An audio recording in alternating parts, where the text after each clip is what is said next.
इसका नाम होना चाहिए था लापता दुपहिया। अब आप पूछेंगे क्यों? क्योंकि इसमें लापता लेडीज फेम स्पर्श श्रीवास्तव है मेन लीड में और इसमें दुपहिया हो चुका है मिसिंग। तो हो गया ना लापता दुपहिया।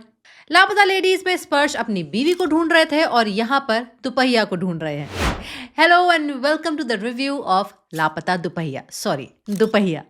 चलो भाई। Amazon प्राइम की ये सीरीज दुपहिया रिलीज हो गई है और मुझे बहुत लोग कमेंट करके बोल रहे थे कि दुपहिया का रिव्यू करो। ऐसे एक ही ने किया था। लेकिन दुपहिया सीरीज मैंने पूरी देखी है और मैं खुद इसका रिव्यू करना चाहती थी। तो let's have both things together. जो एक इंसान ने मुझे बोला था दुपहिया का रिव्यू करने के लिए, आपके लिए और उन सब के लिए जो दुपहिया का रिव्यू देखना चाहते हैं अपने 5 घंटे इन्वेस्ट करने से पहले। So let's start the review शुरू करने से पहले मैं आपको बताना चाहूंगी कि ये सीरीज बहुत सारे सोशल इश्यूज को भी एड्रेस कर रही है, जिसमें कुछ फीमेल सेंट्रिक है, कुछ नॉन फीमेल सेंट्रिक भी है। एज अ फीमेल मुझे बहुत अच्छा लगता है जब female centric issues main stream में एड्रेस किए जाते हैं, उनको आम लोगों तक पहुंचाया जाता है आम लोगों की भाषा में।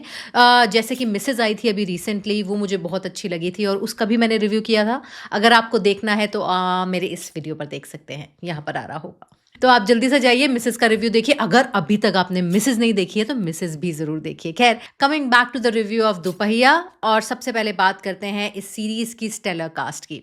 एक एक्टर की बात तो मैं कर ही चुकी हूँ, स्पर्श श्रीवास्तव। उसके अलावा मुख्य भूमिकाओं में आपको नजर आएंगे गजराज राव, रेणुका शहाने और यशपाल। अविनाश द्विवेदी हैं जिन्होंने इस सीरीज को को राइट भी किया है और वो इस सीरीज के दामाद जी भी हैं जिनकी एक्चुअली में दुपहिया खो चुकी है। तो चलिए अब बात करते हैं स्टोरी की। स्टोरी इस प्रकार से है कि बिहार का एक छोटा सा गांव है धड़कपुर, जहां पे पिछले 25 सालों से चोरी नहीं हुई है। और चोरी क्यों नहीं हुई है इसकी भी एक बैक स्टोरी है, वो जब आप सीरीज देखेंगे आपको पता चल जाएगा। यहाँ पे मैं टाइम वेस्ट नहीं कर रही हूँ, इट्स नॉट दैट इम्पोर्टेंट। अबे जल्दी बोल, कल सुबह पनवेल और इस गांव में हो रही है एक शादी, एक रिश्ता हो रहा है, वहीं से सीरीज शुरू होती है। और वहां पर जो हमारे फ्यूचर दामाद जी हैं अविनाश द्विवेदी, जिन्होंने रोल प्ले किया है, वो मांग लेते हैं एक दुपहिया। और ऐसा वैसा दुपहिया नहीं, ऐसी वैसी मोटरसाइकिल नहीं, बल्कि एनफील्ड जो आती है 3 लाख रुपए की। तो ये बहुत बड़ी बात होती है। किसी तरह जोड़ तोड़ करके परिवार वाले वो दुपहिया खरीद तो लेते हैं, लेकिन वो हो जाती है चोरी। और चोरी होने के बाद वो हो जाती है लापता। तो लापता दुपहिया। तो ये दुपहिया कौन ढूंढते हैं? हमारे मिसिंग लोगों को या चीजों को ढूंढने के एक्सपर्ट स्पर्श श्रीवास्तव। स्पर्श इसमें लड़की के भाई के रोल में है। लड़की के पिता बने हैं गजराज राव और लड़की की मां रेणुका शहाने वो नहीं है, वो गांव की सरपंच है। दुपहिया को साइमल्टेनियसली वहां की पुलिस भी ढूंढ रही है, जिसके इंस्पेक्टर की भूमिका निभाई है यशपाल ने। तो चलिए अब बात करते हैं एक्टिंग की। स्पर्श श्रीवास्तव की एक्टिंग तो लाजवाब है। लापता लेडीज में जिस तरह की उन्होंने एक्टिंग की थी उससे बिल्कुल डिफरेंट की है, आपको वो इंसान लगेगा ही नहीं। I am telling you, he is a brilliant actor, he has a bright future. Gajraj Rao की एक्टिंग एज यूजुअल ब्रिलियंट है, लेकिन आपको कुछ डिफरेंट नहीं लगेगा। वो जैसे गजराज राव लगते हैं वैसे ही लग रहे हैं, लेकिन बोरिंग नहीं है। और बाकी सारे कास्ट मेंबर्स की एक्टिंग अच्छी है। उन्होंने बिहारी एक्सेंट बहुत अच्छा पकड़ा है, एक्सेप्ट सरप्राइजिंगली रेणुका शहाने। रेणुका शहाने की एक्टिंग जहां अच्छी है, वहां वो बहुत स्ट्रगल करती नजर आ रही हैं अपने बिहारी एक्सेंट के साथ। सीरीज की सिनेमेटोग्राफी आपको पंचायत की याद दिला देगी। अगर आपने अमेजॉन प्राइम की दूसरी सीरीज पंचायत देखी है तो कुछ कुछ वैसा ही लुक एंड फील दिया गया है इस सीरीज को। ऑल्दो स्टोरी भी कुछ कुछ वैसी है। एक छोटा सा गांव है, वहां पे सरपंच है, वहां पर छोटे से सरपंच की लड़ाइयां होती रहती हैं, वही सब स्टोरी है।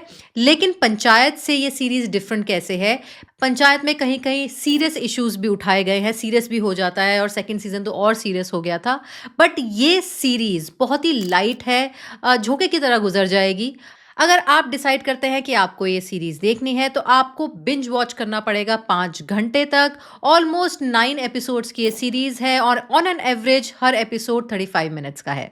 तो क्या आपको अपनी जिंदगी के ये 5 कीमती घंटे इस सीरीज को देने चाहिए? तो मेरा जवाब है कि अगर आपको पंचायत या लापता लेडीज जैसे ये स्मॉल टाउन ड्रामाज अच्छे लगते हैं तो जरूर देखिए। ये एक क्लीन कॉमेडी है, क्लीन सीरीज है। आप अपनी फैमिली के साथ देख सकते हैं, अपने दोस्तों के साथ देख सकते हैं, अपनी बीवी के साथ देख सकते हैं, किसी के साथ भी देख सकते हैं, कोई प्रॉब्लम नहीं है। और हवा के झोंके की तरह ये सीरीज निकल जाएगी, आपको पता भी नहीं चलेगा। यहाँ पे मैं थोड़ा सा पॉज ले रही हूँ, और अगर आपको मेरा ये रिव्यू पसंद आ रहा है तो प्लीज़ जल्दी से सब्सक्राइब कर दीजिए अगर ऑलरेडी नहीं किया है, और लाइक शेयर कमेंट, ये तो पता ही है आपको करना होता है, तो आप फटाफट कर दीजिए। Now back to the review. तो चलिए अब बात करते हैं उन सोशल इश्यूज की जिसके बारे में मैंने सबसे पहले आपको वीडियो के शुरू में बताया था। तो सबसे पहले बात तो दहेज की ही है, क्योंकि ये दुपहिया जो है वो दहेज का दुपहिया है, क्योंकि लड़का डिमांड करता है कि उसे दुपहिया चाहिए दहेज में। और दहेज में वो क्यों मांगता है दुपहिया, ये लास्ट में वो बताता है कि क्योंकि वो लड़की पढ़ी लिखी नहीं है, काम नहीं करती है और वो लड़का 90,000 रुपये कमाता है, तो उसका जो लाइफस्टाइल है, लड़की का जो लाइफस्टाइल है, वो उन 90,000 से ही वो अफोर्ड कर पाएगी। तो इसलिए ये इसका हक बनता है, लड़के का हक बनता है कि वो दुपहिया डिमांड कर सके, क्योंकि लड़की सेल्फ रिलायंट नहीं है, लड़की पढ़ी लिखी नहीं है, लड़की के पास कोई जॉब नहीं है, वो उसके ऊपर डिपेंडेंट है।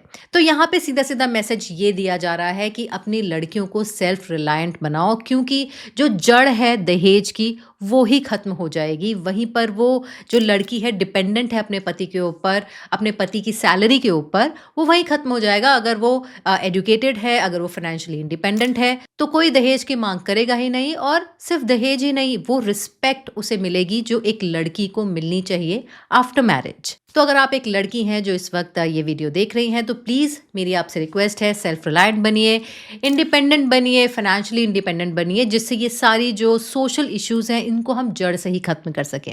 और अगर आप पेरेंट हैं, आपकी बेटी है, तो मेरी एडवाइस आपको यही है कि उसकी शादी के लिए पैसे बचाने की ज़रूरत नहीं है, उसको इन्वेस्ट कीजिए, उसको स्किलफुल बनाने के लिए उसको कुछ क्लासेस दीजिए, आफ्टर स्कूल क्लासेस में डालिए, जिससे वो स्किलफुल बन सके।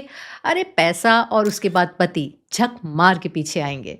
दूसरा इशू जो ये सीरीज उठा रही है वो है हमारी सोसाइटी में गोरे रंग को ज़्यादा इंपॉर्टेंस देना लड़कियों में एज कंपेयर टू थोड़ा darker skin, even if they are more capable in every way. इस इशू को भी बहुत ही डेलिकेटली इस सीरीज ने एड्रेस किया है। जो एक नॉन फीमेल इशू ये सीरीज उठा रही है, और मुझे नहीं लगता कि आज से पहले ये मैंने किसी सीरीज में इशू को देखा है, दैट इज क्लेप्टोमेनिया। वो इंसान जिसको चोरी ज़रूरत के लिए नहीं बल्कि प्लेजर के लिए अच्छी लगती है, और वो अपने आप को रोक नहीं पाता चोरी करने से, और ये एक बीमारी है। लोग उसको चोर कहते हैं, पर वो ये कहता है कि मैं चोर नहीं हूँ। उसको समझ में नहीं आता कि वो चोरी कर रहा है, क्योंकि उसको क्लेप्टोमेनिया है। तो इस टॉपिक को भी बहुत अच्छे से उठाया है इस सीरीज़ ने, कुडोज टू दैट। तो चलिए आप कुछ नेगेटिव बातें भी कर लेते हैं। सबसे पहला नेगेटिव तो मुझे यही लगा कि जिस लेवल पर पंचायत ने हमें हिट किया था या हमसे कनेक्ट किया था, ये सीरीज़ उतने डीप लेवल पर आपको हिट नहीं कर रही है। उसके शायद 2 रीज़न हो सकते हैं। पहला रीज़न ये है कि पंचायत के पास वो फर्स्ट चार्म बेनिफिट था। ऐसी सीरीज़ हम पहली बार देख रहे थे, तो हमने उससे कनेक्ट कर लिया। ये उसका थोड़ा-सा डुप्लीकेट लगता है, हमने ऑलरेडी वैसी चीज़ें देखी हुई हैं लापता लेडीज़ में, तो वो फर्स्ट चार्म बेनिफिट इसको नहीं मिला है, इसलिए शायद उतना कनेक्ट ये नहीं कर पा रही है सीरीज़। दूसरी चीज़ जो मुझे अच्छी नहीं लगी वो है एक गाना, वो मैंने फॉरवर्ड करके देख लिया था, जिसमें 2 लड़के इंक्लूडिंग स्पर्श जो है वो लड़कियां बनी हैं और कुछ मुजरा टाइप कर रही हैं। मुझे बहुत चीज़ी लगा, तो मैंने तो उसको फॉरवर्ड कर दिया। अगर आपको अच्छा लगता है ऐसी चीज़ें देखना तो वेल एंड गुड, आप देख सकते हैं, लेकिन अगर आपको चीज़ी लगता है तो you have the control of a remote control, उसको फॉरवर्ड कर दीजिए। सीरीज में कोई भी लूज एंड नहीं छोड़ा गया है, कहानी को कंप्लीट कर दिया है, तो मुझे नहीं लगता कि मेकर्स सोच भी रहे हैं इसका नेक्स्ट सीजन बनाने का, और अगर नेक्स्ट सीजन बनाएंगे तो कुछ रिलेशन नहीं होगा, क्योंकि कोई लूज एंड नहीं है।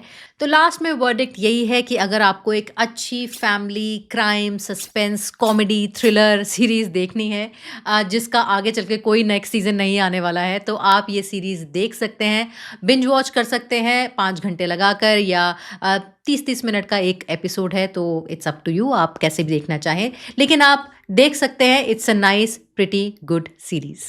Well, that's the end of the video. If you like this video, please like, share, subscribe and comment, और मिलती हूँ आपको अगले वीडियो में। तब तक के लिए बाय बाय।